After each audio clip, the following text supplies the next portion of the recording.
Dinner for One is the very fun and sometimes chaotic fourth episode of the third season of the Doris Day Show. This is directed by Denver Pyle. Once again, that makes me happy because Buck is, again, not in this episode. I haven't looked ahead, but I don't know if Buck is actually ever going to be in it again.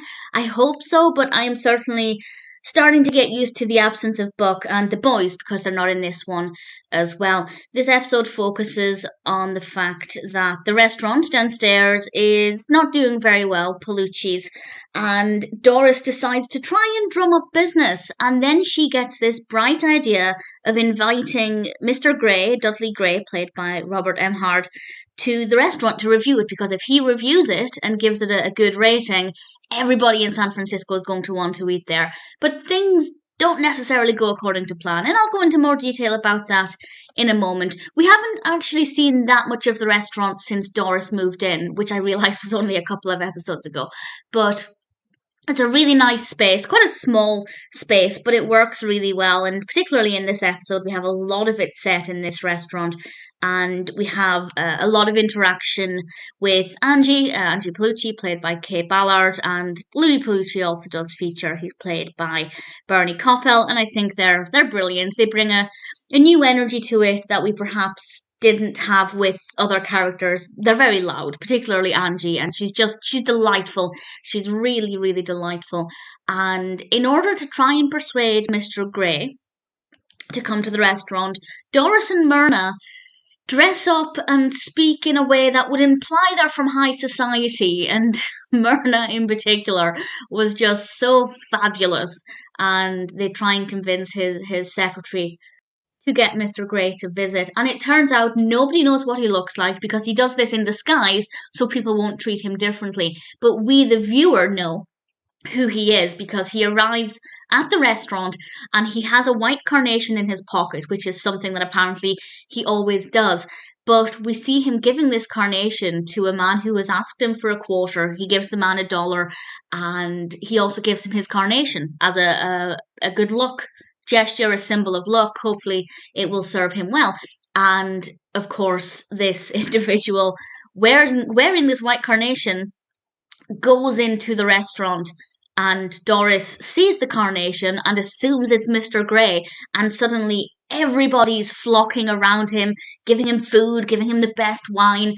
I'd say giving him the best treatment, but to be honest, if I was treated like that in a restaurant, I'd feel a bit sick because there are like 3 or 4 people just all around him constantly, and it's not a very pleasant atmosphere, but certainly they're there to tend to his needs. And then we see Mr. Gray walking in. And again, we know it's Mr. Gray, but nobody else does because he's not wearing his carnation now. And Doris thinks that he's somebody from the office because she's managed to convince a lot of people to come to the restaurant, to fill it out, to make it look like they have a lot of customers. And she thinks it's somebody from, I think, the mailroom is what she said. So she's not treating him very nicely, and she's actually treating him really rudely, which is unusual for Doris, but she's so focused on treating this fake Mr. Gray as best as she can that her manners with everybody else goes out of the window. And obviously we know she's treating the real Mr. Gray terribly. And honestly, I had no idea what was going to happen with this because I was so certain he'd give them a bad review, and then what would happen to Pallucci's, what would happen to the restaurant. I didn't know what would happen. And I won't say, well, I know I said spoilers, but I won't say what happens anyway. I'll not spoil everything. But what I will say is that after this chaotic scene where everybody's rushing around, it just cuts to the next scene and it's silent for must be 15 seconds, maybe 10 seconds at least. And the silence, well, silence is golden, and it's just magnificent.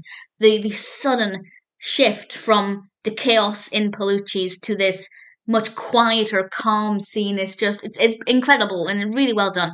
And I really thoroughly enjoyed this episode. Yes, I am missing Buck and the boys.